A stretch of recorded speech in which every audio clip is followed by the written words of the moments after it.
The 49ers-Cowboys rivalry through the years has just had some great iconic moments and great games. The throw is into the end zone. It's a touchdown. The Cowboys have wrestled away the lead. Moments in time where you can remember where you were, that you can look back 5, 10, 20, 30 years ago and still watch that play in disbelief or in awe. And he throws into the end zone. Touchdown! Touchdown, San Francisco! There was something about being in that area during the late 80s and early 90s that was otherworldly. I'm thinking football. We're talking football, but on all sorts of things. Computers, laptops, and software. Different parts of the country, I think. They said, if we're going to stay current, we better look what's happening in the San Francisco Bay Area. You have Dallas, Texas, this sort of major metropolitan city. It's supposed to be this progressive city. We're just coming off of Dallas being this huge TV show, wealth and fame and success. And internally, you kind of have this crumbling infrastructure. When I bought the Cowboys in 1989, it looked like an economic nuclear bomb had gone off. Buildings were half finished. The buildings that were finished were half occupied. Banks, 90% of them went broke during that particular time. The Dallas Cowboys were losing $1 million cash a month. When I was buying the Cowboys, I had Jimmy come over and I said, I want to paint a little picture. What if we went down there? What if we could turn it around? What if we could get in here and have success? And what if at the same time we were doing that, about that time, the city and the economy started raising from its knee and straightening up? And we could say we were a part of bringing it back. The 1-15 season absolutely took things over the top. When I got to Dallas in '90, there was a rift between the Dallas Cowboys and its fans. They've embarrassed us. We are proud people. We're proud of our football team and proud of all this. And the way they've done it has just torn that all down. You're going up against Jordan. You know Jordan is going to give you his best. That's how we were with the 49ers. When you have the gold standard like the 49ers have, when you're using them as a measuring stick, and you go out there and you get hammered 24-6. Emmitt Smith, fumble, San Francisco ball. Charles Haley, always in relentless pursuit, winds up recovering the fumble. To only amount to 6 points. We're looking at ourselves and saying, if we want to be like that, we have a lot of work to do. This 49er team has everything, and I don't know that it isn't the best team that's ever been. Oh, my, what a play for San Francisco to finish this game. Unless something changes, I don't know how the 49ers can be beaten. Two things did change. Looking for someone. Oh! They got him. They got him back to the 15-yard line. Joe Montana got hurt. And in Dallas, Jimmy Johnson traded away the Cowboys' best player, Herschel Walker, for a wagon load of draft picks. Outstanding second effort by Herschel Walker. One agent said it's the biggest trade he has ever seen. One owner said it's a great train robbery. Whatever it is, we're happy with it. 2 years later, in 1991, all of those draft picks started paying off. The gray clouds were lifting, and the lining beneath them was a silver helmet with a new gleam. In 1991, America's team won a playoff game, while San Francisco didn't even make it to the playoffs. We were down a little. You were up a bit. And soon, a 49er blunder would put both of us on equal footing, setting the stage for a battle of the Titans. With 4 Lombardi trophies on the shelf, our Niners started getting the rock star treatment. And soon, real rock stars were showing up at our games. What? Is that Peter Frampton? Journey frontman Steve Perry? And Jersey guy Bon Jovi? No way. And don't forget the Hollywood crowd. From Danny Glover to Oliver Stone. Niners games became a who's who of beautiful people. They wanted to sing the national anthem. They wanted to come in after the game and say hi to everybody. This will be my first football game. Ever? So, ever. I know Joe Montana's supposed to be really great. Everybody from the movie stars to the rappers to the race car drivers end up showing up on the sideline. And here comes Huey Lewis out of the stands. Did you see him? That was a new thing to me, but it became a normal thing. Jerry Rice! The real field of dreams was anywhere the 49ers were. But by 1992, there was one person San Francisco no longer wanted around. And it's Charles Haley with another sack. It was easy to see remarkable football ability as a pass rushing defensive end. The other thing you saw is he got in a fight almost every day. Off the field, Charles, in the locker room especially, he was predatory. If you had some physical mark or something that could be made fun of, you just stayed away. Steve, you got to give me your best Charles Haley story. I can't give you all. I know there's many that I cannot. The best ones I cannot tell you. Steve, come on. Didn't he urinate on an assistant coach's desk? No. We tried to get Charles into a little bit of a treatment situation, which of course he said no. Haley upset about something. And that really made it perfectly clear that Charles wasn't willing to accept treatment that at least we would provide. And he had to go. He said, Jimmy, would you be interested in Charles Haley? I said, yeah, I'd be interested in Charles Haley. I said, but let me get back to you. And what I did is I had my assistant coaches call the assistant coaches with the 49ers to find out what the problem was. Then I had my players call the players. They said he was a hard worker and he was a smart guy. Well, when I found that out, regardless of the problems that he had with the coaching staff, I knew I could deal with him. It only took a second and third round pick for Jimmy Johnson to lasso the guy the 49ers didn't want. I was very depressed. And then Jerry Jones picked me up at the airport. Well, I didn't want you to get lost when you came in here on the way here. He wanted to look in my eyes and let me know that he took a chance on me. And what am I going to do? That was a game changer for me because I've never had anybody like that do something like that. It was a loss. Like losing a football game, you don't forget it. Wilson back, pressure from Haley, and he buried it. You know, that was one of the worst mistakes that we made. I say it now, and I've said it before. It was probably the biggest mistake I made as an owner. And what a great pass rush by Charles Haley. We went from 17th in total defense in 1991 to first in 1992. The moves that took place transformed the whole team, and everything came together much quicker than most people anticipated, including probably Jimmy and Jerry. Hello, everybody, and welcome to the Field of Streams, Candlestick Park, the NFC Championship game between the San Francisco 49ers and the Dallas Cowboys. It's been a long climb back for the Cowboys since the famous game in the playoffs in 1982 in January when Dwight Clark made the catch that started the 49ers in their road to 4 Super Bowls and ended the Cowboys' vision of America's team for another decade. It was a big motivation for me because I was very angry that I got traded. 385! It brought a lot of hate and anger. I still think that a lot of people at that time didn't think we could beat them. They were still a team that everybody would pencil in to be the Super Bowl champion. And to be on the cusp against a great team on their field and then break through was unbelievable. I still to this day think that was the best game that group played. Emmitt Smith carries it in. This team's going to Pasadena. This was a football game. This was a championship game.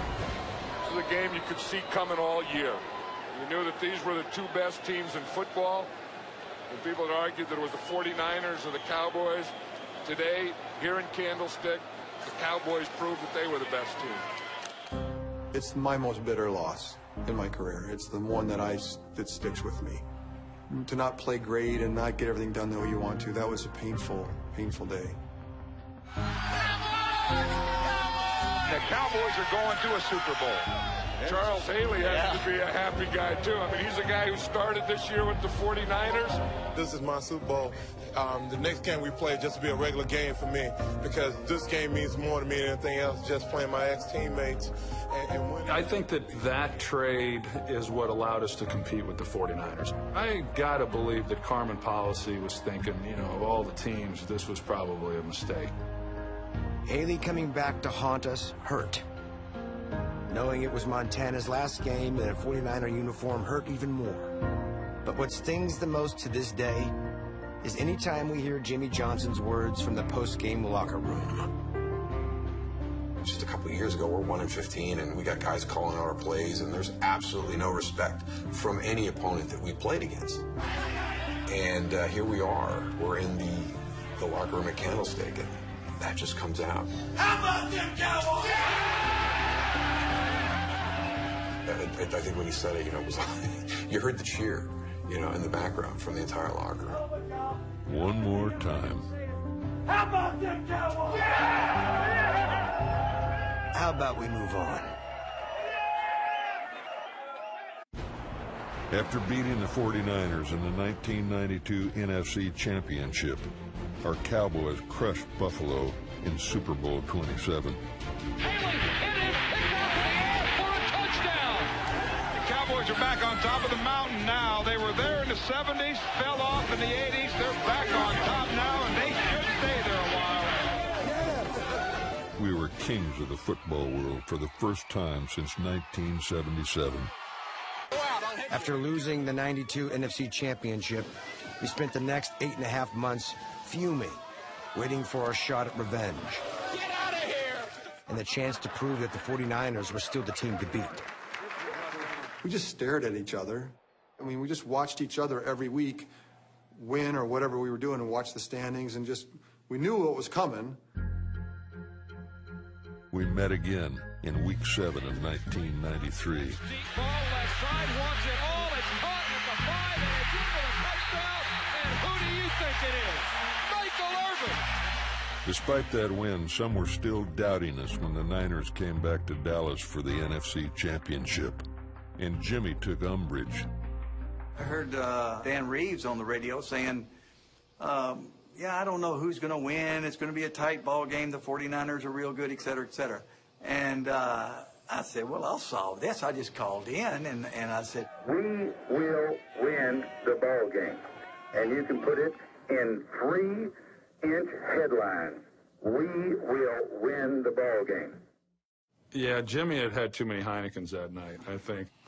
But having said that, he was not afraid to tell a team, to tell a player, hey, you're really good, and we're going to beat these guys. When I saw it, I remember sitting on the bus, riding to the stadium, and we're going to win it, 3-inch bold letters. I looked over at Coach, I said, I said, don't worry, I got you back. Jimmy's proclamation seemed to rattle the 49ers. They drew a 15-yard penalty before the ball was even kicked off. And you know, the interesting thing, the guy that kind of started all that was Jerry Rice. And that's the guy you would least expect, I think, to start something like that. I think that he's had enough talk about the Cowboys being America's team. Well, he admittedly says that he's been thinking about this rematch. Just because you're Jerry Rice, just because you guys are the team of the past, you know, our guys not backing down. The Cowboys' Big D manhandled San Fran.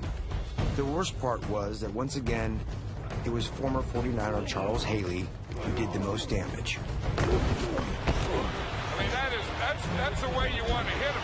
It is intense. They've knocked Steve Young every way but loose. He has his jersey out, his undershirt hanging out. Our offense made it look easier than pecan pie. Middle wide open, Smith, touchdown.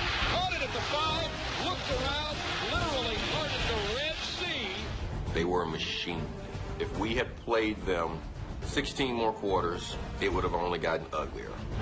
That's why Jimmy Johnson can guarantee victory. Yeah, play like that. The Cowboys didn't wait for the torch to be passed. They grabbed it. then used it to beat down the Niners en route to the Super Bowl for the second straight season. We had championship games that we'd lost before, but the Cowboys made it harder. We used to this. Nothing more than what we expect. We expect this to happen. It's already brutal, but the fact is Cowboys, then you do it again. The Cowboys are now holding us back from the Super Bowl. Yeah, we don't have anger issues. We just have anger. Now, I've been doing a lot of talking, but if you're going to talk the talk, you got to walk the walk. Hey, thanks to you guys, y'all did the walking, all right? Hey, and one thing, this week I'm not going to say a word. You know how I feel, but I'm not going to say a word, but I will say one thing right now. How about them Cowboys? Here we are again, the Dallas Cowboys and the Buffalo Bills in the Super Bowl. Back-to-back Super Bowl wins would mean a lot. But you can't blame Jimmy for looking ahead to an impending free agency war with our real nemesis.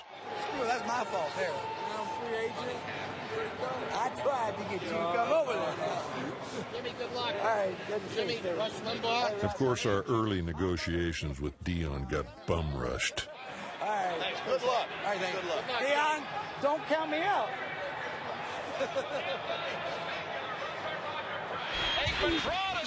The only thing worse than seeing Dion courted by the enemy was watching Dallas lift the trophy yet again.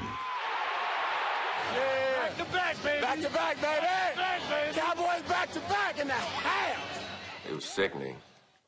Still is. It just ate at us. I literally started working out when that weekend ended. All the guys were out doing what they had to do. With back-to-back Super Bowl wins in '92 and '93, our Cowboys were changing the status quo in more than the NFL. Success has a way of spilling over into other areas.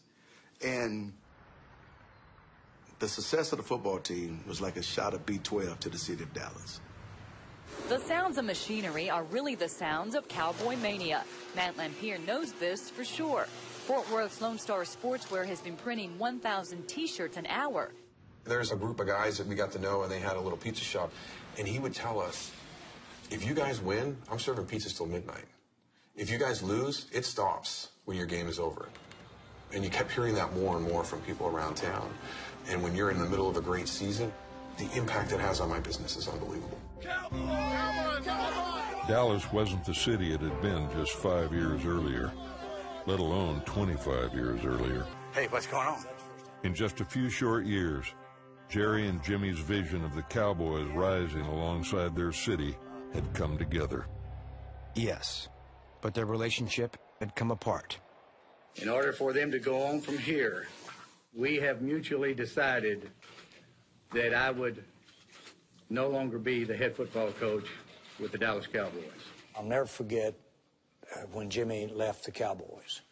Bill Walsh got on Nightline, and he said, this is a tragedy. It'll never quite be the same for either one of them. If either one of them think they're going to get the same formula again and expect the same kind of success, I think they're mistaken. For the Dallas Cowboys, it's a great football team. It's clearly the best team in all of the NFL. It may be for some time. There aren't any real chief rivals, so I think they're here to stay. The legendary 49er saying Dallas was the best? We suddenly thought we had nothing to worry about. I hope I can do as good a job as Jimmy Johnson. That's what you're hoping, and that's damn sure what you're hoping. That's why I'm here. We got a job to do, and we're going to do it, baby! Yep. 1994 was clearly a year of change. I'm an internet service provider here in Dallas, Texas. And wait a minute. Before you say that, you've got to tell us before we look at this video, what is an internet? What is internet anyway? Internet is, Allison, can you explain what internet is? I mean, the idea is that eventually everyone will use a computer as a very important tool, whether it's learning or on their desk. The coming information age would reboot Silicon Valley. Just like losing to Dallas in the '93 NFC Championship game sparked a reboot of the 49ers. After the final play of the game, Eddie and I got in the elevator, just the two of us. And he looked over at me and says, "We can't let this happen again." And Eddie said, "I don't care what it costs. I don't care about anything. We're not going to lose to Dallas in the NFC Championship this year." You know, with free agency, you get a chance to test your value on the market. San Francisco saw me as a guy that was a key component to their adversary, their rival. Let's bring one of their main guys, let's bring him on our team, and let's have him lead our defense. Let's get Dallas. Let's get Dallas. Kenny, this is why you're here, to get us over the top. The Niners spent to the top of the salary cap, acquiring big-name defensive talent to counter the Cowboys' offense. And to this day, we can't figure out how you were still able to poach the biggest prize of them all. I'm going to do what I was blessed to do. You know, I might not high step 60 yards, but it will be 50 yards. Where you at now, Dion? Where you at, baby? Let's try to make history, baby. I'm like every man in America. I love a challenge. I love a challenge. See, the challenge was to go to San Francisco and beat Dallas. This defense was revamped to play against Dallas, basically. Went out and signed free agents that fit our style play and can get the job done. So, you know, let's put up a shut-up time for us defensively. This is just pure hate at this point in time. We're not even talking about lofty ideas about America's team or, you know, the genius of Bill Walsh. This is all about me beating you. It's the same thing with the Lakers and Celtics. You know, there's no natural rivalry with the Lakers and Celtics except for the fact the Lakers and Celtics hate each other. We hate each other. And that's what you love in sports. When you have two teams that completely hate each other, who are at the top in their prime, and they go at it. They got a fake number 80 over there. Crybaby. Come all the way out here to kick their ass.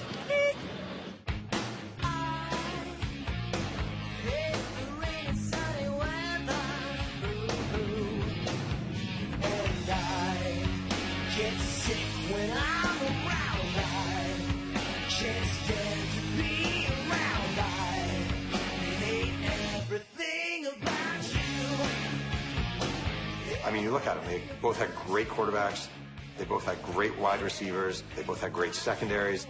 They just happen to hate each other. Picked off! Burton Hank! The ball is tipped up and intercepted! Burton Hank can run for governor. This is a hurdle. Is it a score now? No, we need 7 points, huh? We're scoring now. 7 points. And again the bootleg. Young, unbelievably, this time throws. He gets it to Brett Jones into the end zone! Back to throw is Young. And he sends it way down the left sideline for Rice. Gary makes the catch, breaks the tackle, touchdown 49ers! And everything about you. Steve Young's doing a victory lap. I've never seen him do that. I don't think I've ever seen Steve Young so excited. This is our house! In sports, the NFL's Game of the Year turned into a gold rush when the Super Bowl champion Cowboys were corralled by the 49ers. That one, to let them know that it wasn't the same old 49ers. It was a new team with a lot of swag. Dallas needed to feel it, and they felt it. How well do the Cowboys and Niners know each other? Today's game marks the first time ever that two teams have faced each other 3 straight years in the NFC title game. San Francisco and Dallas were the two best teams in the league in 1994, on a collision course for an NFC Championship rematch, ever since the season began. The Super Bowl wasn't for 2 more weeks, but we all knew this was the main event. This was football at its very best for this generation. You got the NFL's all-time leading rusher, the NFL's all-time leading receiver. The Cowboys had maybe one of the greatest offensive lines ever assembled. The Niners had defensive playmakers galore. These teams were dead even. Remember last year they had a fight? Well, this year they had another fight. The 49ers are down there warming up. Here comes a batch of Cowboys, and they just start warming up in their warm-ups. Look at this. There's action down there before the action. That passion, that emotion is what makes these rivalries great, because it's not just felt by the players, it's felt by the fans. The pregame scuffle had us fired up, This time the Cowboys weren't going to push us around. It always amuses me when California guys try to act Texas tough. Comparison to a heavyweight championship fight, Ali Liston, Ali Frazier, Ali Foreman, is absolutely correct. It was the most pressure that I ever felt in my 15 years there because we loaded that team to beat Dallas. All those moves would have failed if we didn't win. The pressure may have been on the Niners, but it was the Cowboys who looked tight early. Back to throw is Aikman. Has time. Sends it down the left side. Ball is caught and knocked down. And when that one hit, we jumped on it. Game changer. Now it's like, let's pile on. Before the Cowboys knew what hit them, the Niners had 3 takeaways and a 21-0 lead.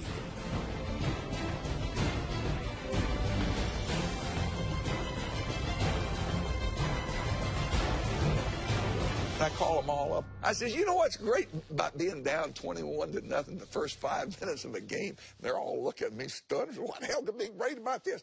I said, we got 55 minutes to get back in the son of a bitch.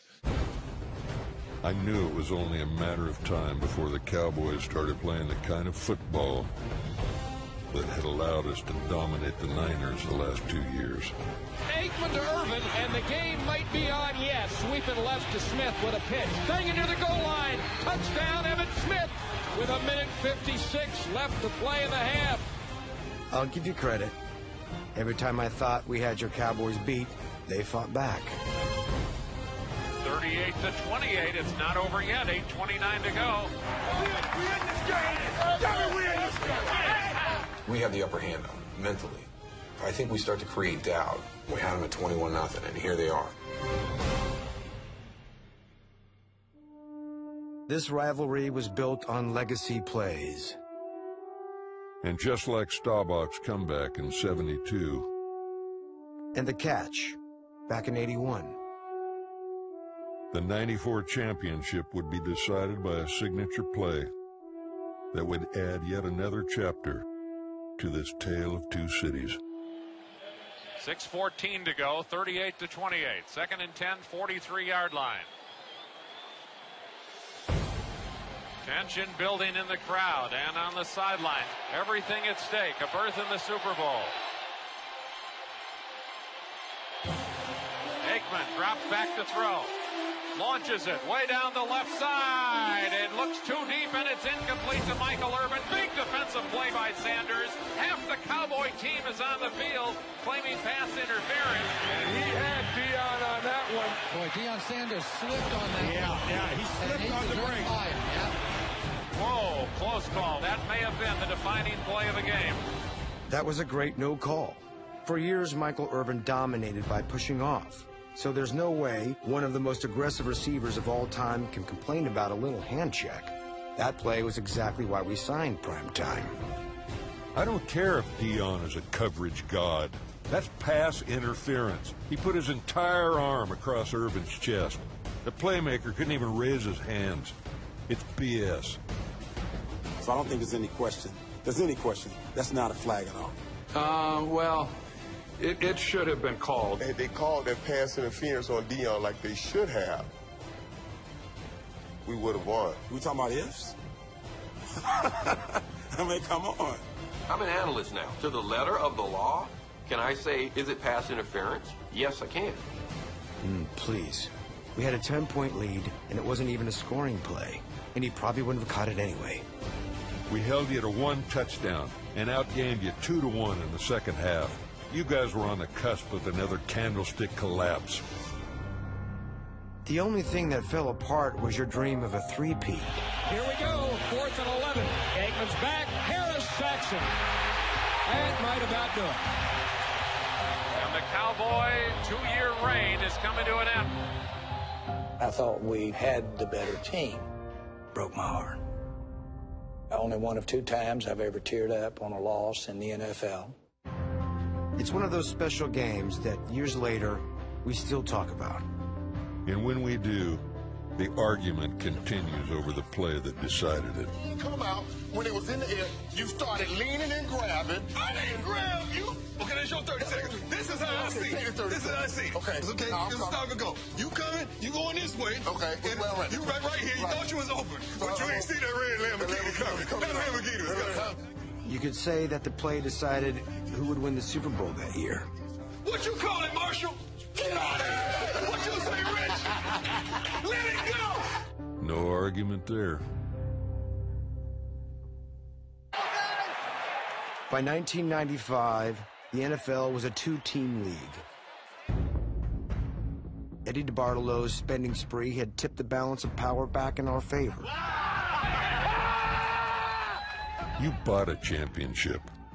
Fortunately, like J.R. Ewing, Jerry Jones just wrote a Texas-sized check. We knew that it was us or the 49ers. A lot of the moves that we made were not to compete with the Redskins and the Giants and the Eagles. They were to beat the 49ers. And this is what I love about Jerry. They had Deion Sanders, the most dominant cornerback at the time, maybe most dominant ever. And then we go get him. And now he's got the star on his helmet. We accomplished great things in San Francisco last year, but we have to move on in life. One key point that really enhanced my decision was a 3-hour conversation with Mike Irvin. I can't say that I've ever had that type of conversation with a Steve Young or Jerry Rice. I said, Mike, these people in Frisco, they love football. The fans are wonderful. He said, whatever the fans are there, 10 multiplied by 10 times. And that's what you got here in Dallas. He was a mercenary. I'd call it a hired gun. I didn't like it. There was no sense of loyalty. In 1995, we had a parade on Market Street in San Francisco.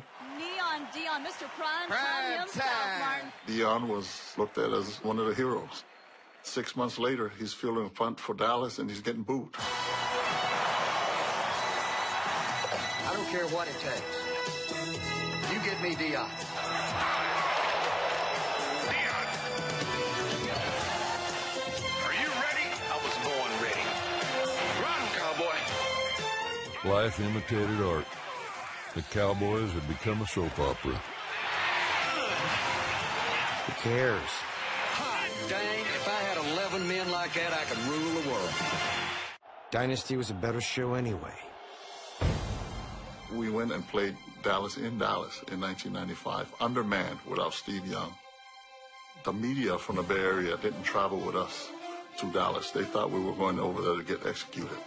Gerback to throw. Over the middle. It is caught. Here's Rice. He's off and running. They can't catch him. He'll beat them all.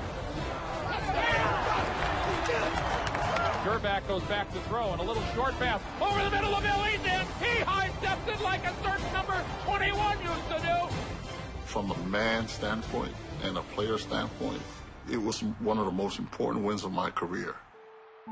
It was a sweet moment in an otherwise bitter season, at least by Niner standards, because a few months later, we didn't make it back to the NFC Championship.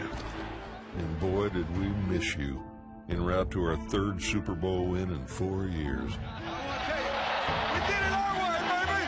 We did it! We did it! That season, 1995, marked the end of the hot war between the Niners and the Cowboys. But after a quarter of a century, the history our teams made for ourselves and for our cities was undeniable.